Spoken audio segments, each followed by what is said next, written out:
Welcome to episode 4, This Is Why We're Fat. I'm Andrew Haddock. Today we're gonna make a custard pie. I am not super fancy, and I am happy to admit that I cannot actually make a pie crust. So I bought a store-bought pie crust.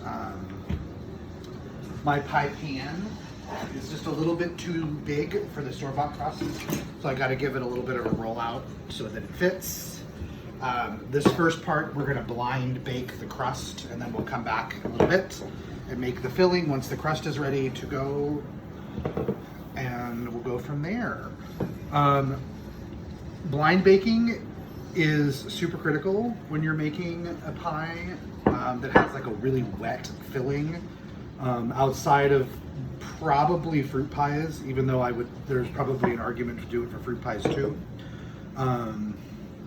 In this case though, we're doing a custard pie, so it's gonna be a filled crust once it's in.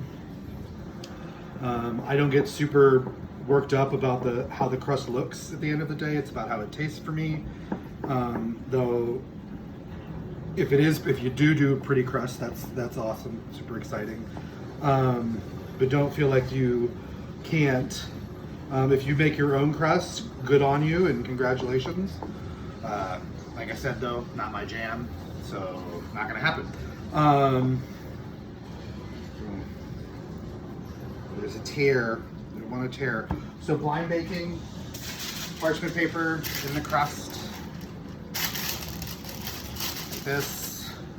And then I have this giant bag of pinto beans that I've been using as my blind baking beans for probably coming on 10 or 12 years now. So fill the bottom of the crust, with enough beans. You're not filling it up. You're just putting enough to give weight to the bottom so that it doesn't puff up when you're baking it.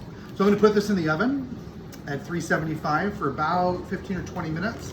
I'm gonna pull it out. I'm gonna remove the beans from it. I'm gonna put it back in the oven for another 10 minutes or so until it's starting to get nice and golden. And then I'm gonna pull it out and we'll come back and make the custard filling.